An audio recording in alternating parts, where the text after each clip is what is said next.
अस्सलाम वालेकुम। मेरा नाम मोहम्मद एजाज है। I am the student of entrepreneurship at innovation at Islami university Bahawalpur. आज हम जो आइडिया लेके आए हैं वो है house of AI. Basically it's educational training institute जो बेसिकली एआई और फ्रीलांसिंग पे काम करती है। स्टूडेंट्स को एआई स्किल सेट सिखाती है और बाकी फ्रीलांसिंग जितनी भी एआई से रिलेटेड फ्रीलांसिंग वो भी कवर करती है। जो इसका जो मेन है behind this entrepreneur behind this idea basically Janan Ibrahim. ये सीईओ है हाउस ऑफ एआई में और student of entrepreneurship and innovation at Islami university Bahawalpur. So Janan, what is AI and आपके इंस्टीट्यूट का पर्पस क्या है इस फील्ड में? देखिए, एज अ एंटरप्रेन्योर मैंने मार्केट के अंदर एक बड़ा ज़बरदस्त गैप देखा था कि एक लेटेस्ट टेक्नोलॉजी मार्केट के अंदर इन हुई है जिसे हम आर्टिफिशियल इंटेलिजेंस के नाम से जानते हैं।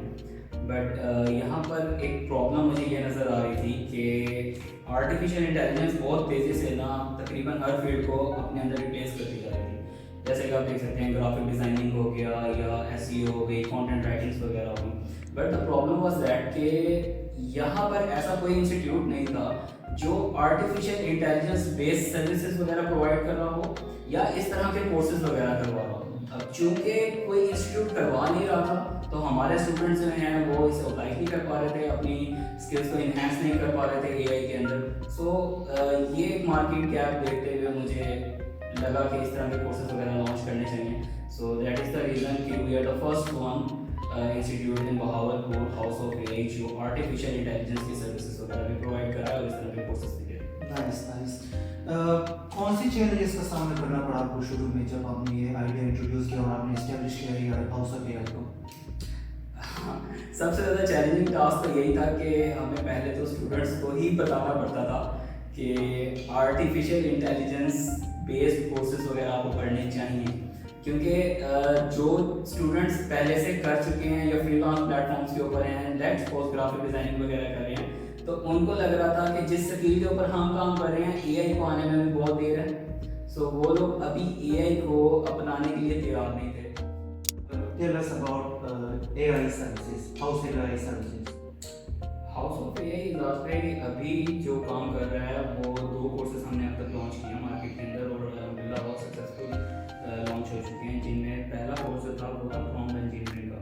प्रॉम्प्ट इंजीनियरिंग बेसिकली एक ऐसा कोर्स है जो आपको बताता है कि आपने एआई से काम किस तरीके से लेना है, आपको एआई को कमांड किस तरीके से देनी है।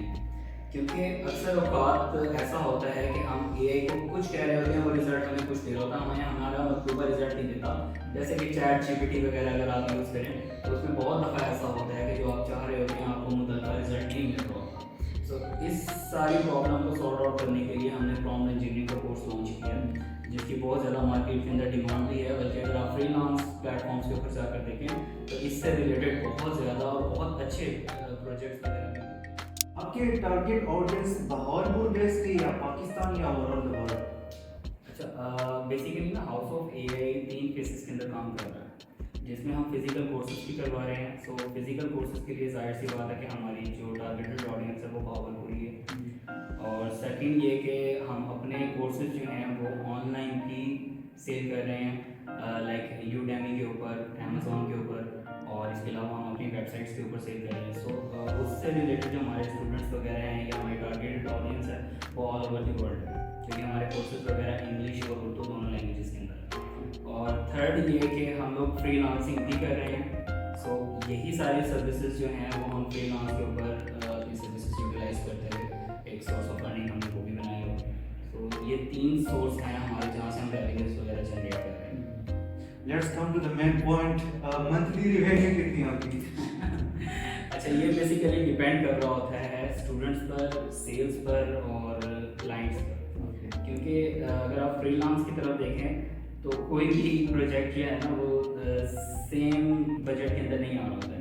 अगर एक प्रोजेक्ट $100 में आ रहा है तो दूसरा प्रोजेक्ट $1000 में भी आ जाए। तो डिपेंड कर रहा होता है ये कि किस रेंज का प्रोजेक्ट हमारे पास इस मंथ आया है। सेम एज इट इज़ अगर फिजिकल कोर्सेज वगैरह की बात की जाए तो उसमें भी स्टूडेंट्स के ऊपर डिपेंड कर रहा होता है कि इस दफ़ा ग्राफिक डिज़ाइनिंग के कितने स्टूडेंट्स आए हैं या प्रॉम्प्ट इंजीनियरिंग के कितने स्टूडेंट्स आए हैं। कभी थोड़े भी हो जाते हैं, कभी बहुत अच्छे भी आ जाते हैं। तो ये सारी सेल्स जो हैं कोई फिक्स नहीं है, तो कुछ कहा नहीं जा सकता कि कितना रेवेन्यू वगैरह हर महीने आ रहा है। ओके, एंटरप्रेन्योर के लिए आपके क्या सजेशन थी, किस तरह स्टार्ट लेना चाहिए वो स्टार्टअप आइडिया? देखिए एंटरप्रेन्योरशिप बेसिकली ना अपने अंदर एक आर्ट है, ठीक है। ये कह सकते हैं कि गॉड गिफ्टेड भी होता है, बट अगर कोई खुद से इसे अडॉप्ट करना चाहे तो उसे फुल पैशनेट होकर करना चाहिए। एंटरप्रेन्योरशिप की तरफ में जो होना चाहिए, इसे मार्केट से रिलेटेड हर तरह की अपडेट्स वगैरह होनी चाहिए, उसके पास बेस्ट लीडरशिप स्किल्स होने चाहिए, और उसकी कस्टमर्स के ऊपर जो नीड्स हैं ना, कस्टमर नीड्स के ऊपर बेसिकली उसका पूरा फोकस होना चाहिए, कस्टमर क्या चाह रहा है। नेटवर्किंग के ऊपर उसका फोकस होना चाहिए, नेटवर्क अपने बिल्ड करे। तो ये सारी चीज़ें जो हैं ये एक नए एंटरप्रेन्योर के लिए बहुत ज़रूरी है। Okay, entrepreneurs, we have done our interview with जनान Ibrahim. बहुत मज़ा आया, सीखने को काफ़ी कुछ मिला.